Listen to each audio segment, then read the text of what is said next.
What's up, everybody? It's No Face Disciple coming back at you again with another video. Today we're doing Genesis chapters 11 through 13. I wanted to thank you for being with us today, and let's get started.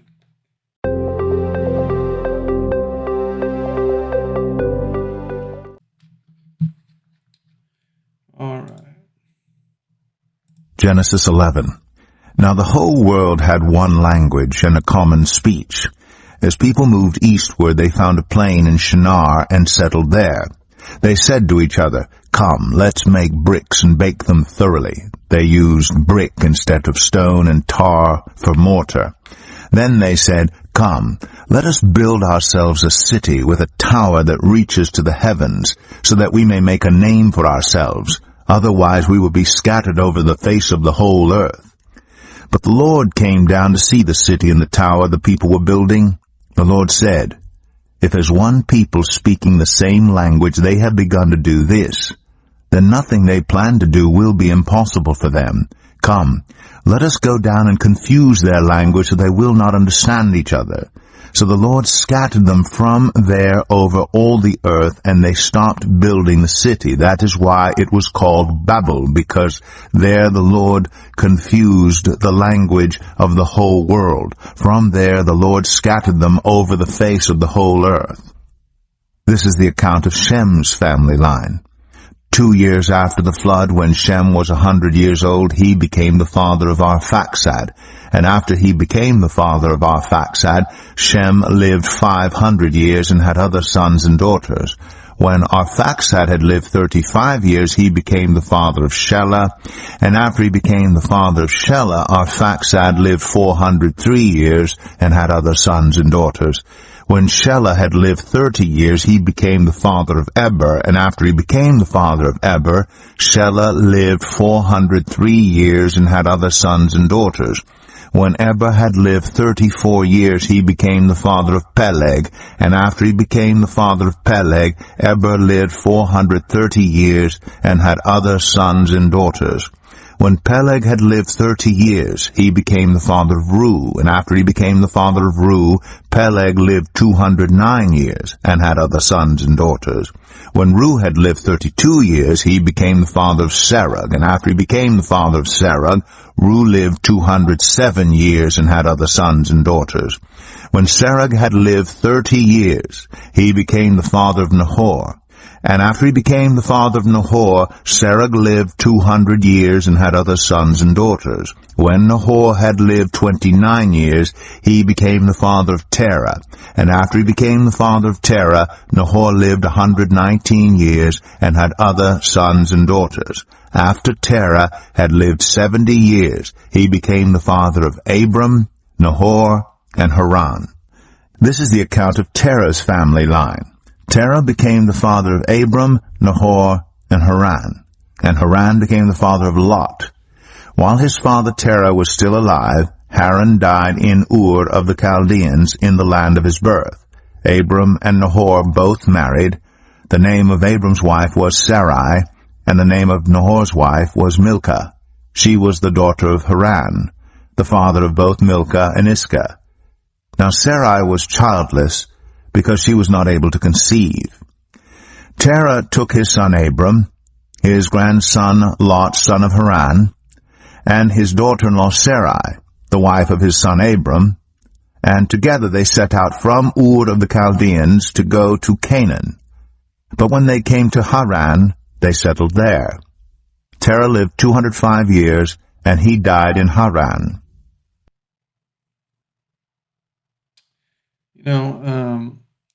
A lot of people find trouble trying to get insight from the Genesis and the first books, which are technically the Torah.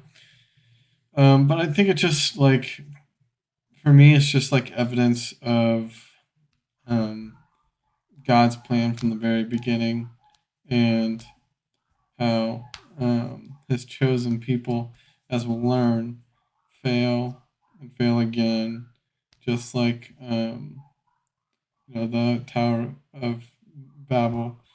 Um,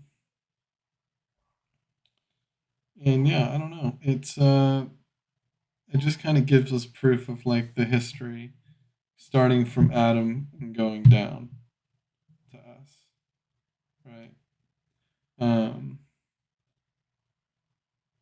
Yeah, I mean, this is just a start. Keep in mind, we're just in the first couple of chapters of Genesis, but um, this is more just like setting the stage for things to come.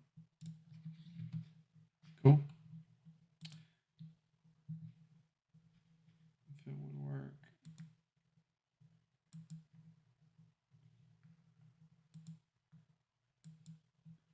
Why are you not loading, sir? Let's see if we can.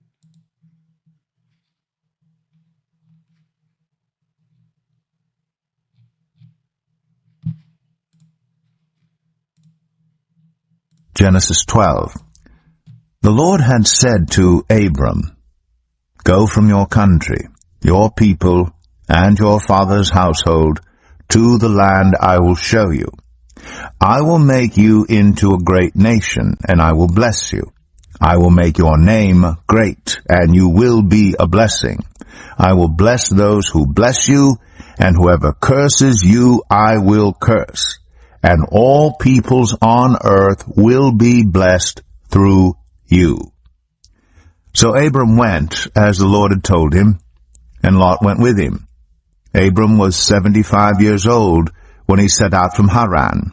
He took his wife Sarai, his nephew Lot, all the possessions they had accumulated, and the people they had acquired in Haran, and they set out for the land of Canaan, and they arrived there.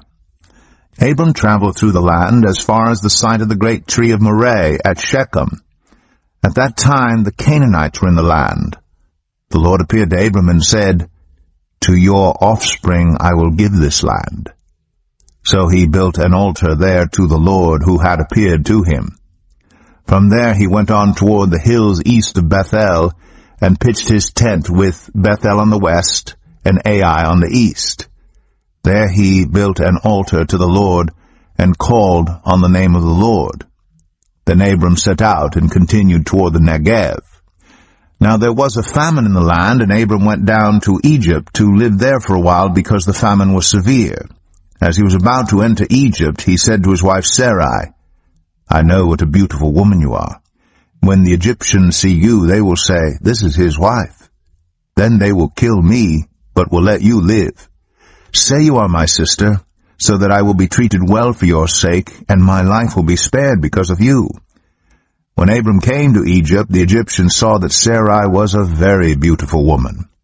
And when Pharaoh's officials saw her, they praised her to Pharaoh, and she was taken into his palace. He treated Abram well for her sake, and Abram acquired sheep and cattle, male and female donkeys, male and female servants, and camels. But the Lord inflicted serious diseases on Pharaoh and his household because of Abram's wife Sarai. So Pharaoh summoned Abram. "What have you done to me?" he said. "Why didn't you tell me she was your wife? Why did you say, 'She is my sister,' so that I took her to be my wife? Now then, here is your wife. Take her and go." Then Pharaoh gave orders about Abram to his men, and they sent him on his way with his wife and everything he had.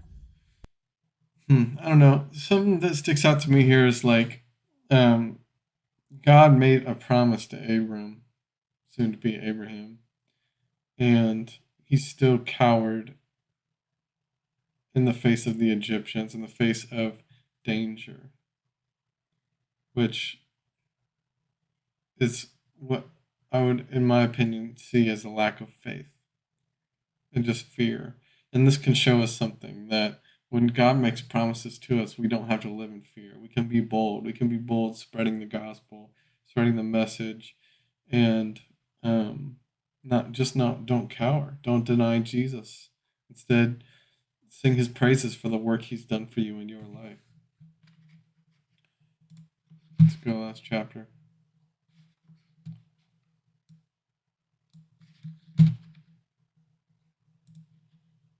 Genesis 13. So Abram went up from Egypt to the Negev with his wife and everything he had, and Lot went with him. Abram had become very wealthy in livestock and in silver and gold.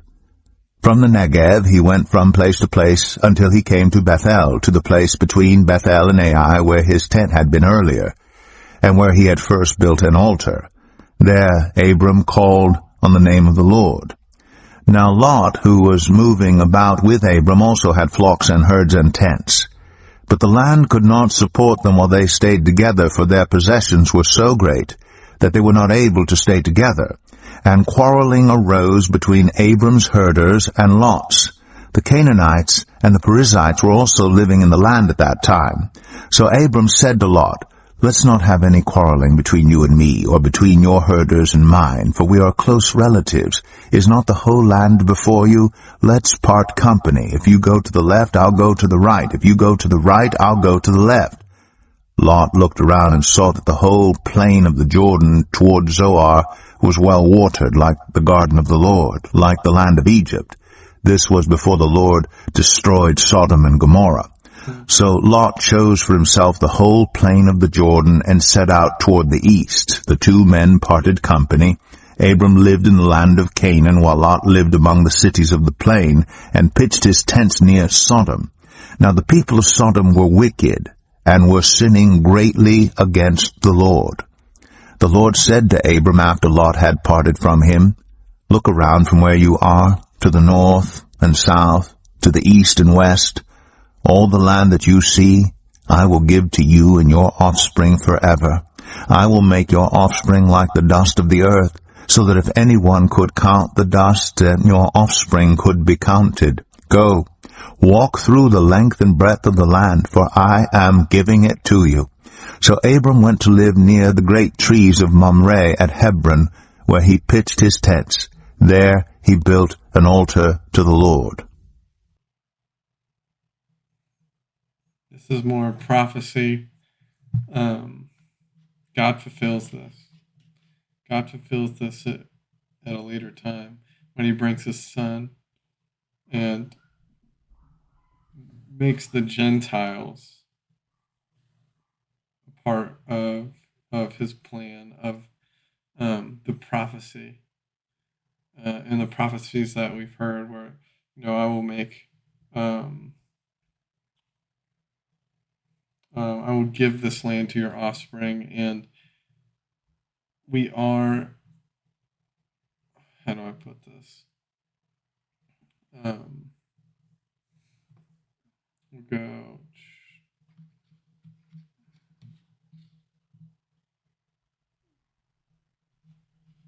Let's go back one.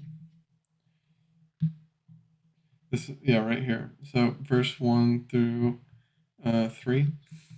The Lord had said to Abram, "Go from your country, your people, and your father's household to the land I will show you. I will make you into a great nation, and I will bless you. I will make your name great, and you will be a blessing. I will bless those who bless you, and whoever curses you I will curse. And all peoples on the earth will be blessed through you." I feel like that is a prophecy of the time to come in the New Testament, where all the peoples of the earth will be blessed from God's sacrifice, God's fulfillment. Now, I know a lot of Jewish people don't believe in Jesus. They thought he was just maybe a prophet of sorts or something like that. I think that maybe they have misinterpreted some of it because it's a spiritual kingdom. A lot of what we'll get into here is the Jewish people think it's a king that will war against that will come and basically raise an army to make them the kings of earth or whatever it may be. But when Jesus comes, he says it's a spiritual kingdom. But here's the catch-22 on it, though. When we go into Revelation, we realize that Jesus will come back and he will slay evil. He will stop it. He will lead. And I feel like our job is to just let him lead us, so we can come and be free of sin, be free of war. He says,